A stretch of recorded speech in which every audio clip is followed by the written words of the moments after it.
All right, let's get right into it. We're going to deconstruct a really dark and twisted ghost story. It's a tale of supernatural revenge that, believe it or not, kicks off at a wedding and ends in a total bloodbath. We're going to see just how a family's dirty little secret ends up unleashing a horror that nothing, and I mean nothing, can stop. So, right off the bat, we hear this. And you might think that's the bride, Purna speaking. But no way. That is not Purna. That's the voice of something else entirely. A vengeful spirit that's just taken her over. This happens literally moments after a sacred protection ritual fails spectacularly. And that line, that's not just a threat. It's a promise. A promise of total destruction. So you're probably asking, how on earth did we get here? Well, to really get a grip on the horror we're about to witness, we have to understand the rules of the game first.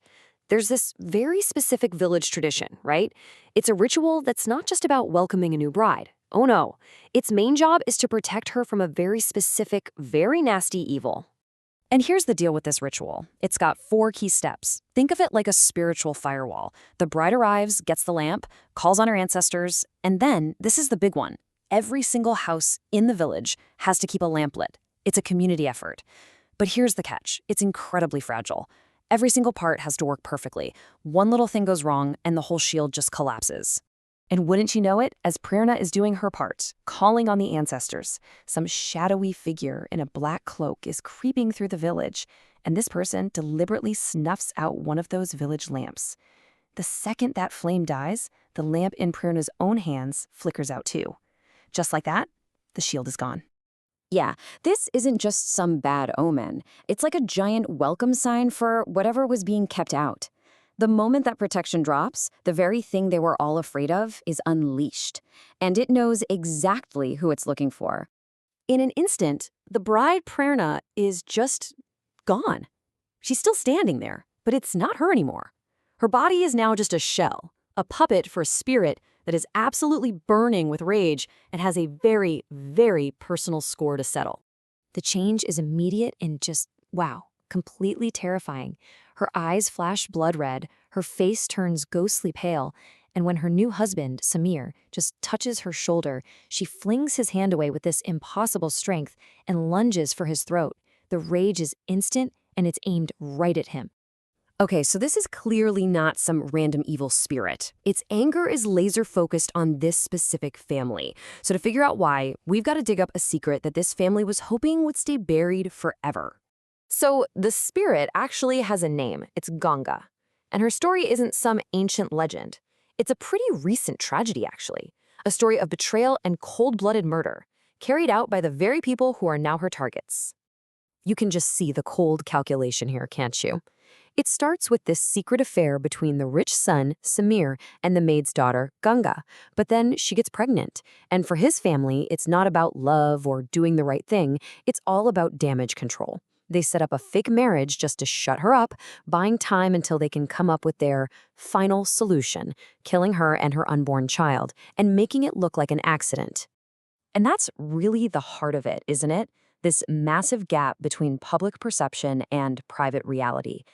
Everything they did was to protect their izzat, their honor, their reputation in the community. But behind closed doors, to keep up that perfect image, they were capable of deception, cruelty, and straight-up murder. Ganga's spirit is a textbook example of what's called a preet in folklore. See, a preet is the soul of someone who died a violent death who has unfinished business. And boy, does she ever. She was betrayed and murdered while pregnant. So she's not just haunting for fun. She's literally tied to this world until she gets the justice she was denied in life. But a spirit's rage, even one as strong as Ganga's, sometimes needs a little help from the living world. This whole revenge plot wasn't just a random ghostly outburst. It had a director, a very determined, grieving director. So get this. After her daughter's funeral, Ganga's mother, Rekha, goes back to the house to get her things. And that's when she hears them, Samir and his parents, talking about how they got away with it, how relieved they are that nobody suspects a thing.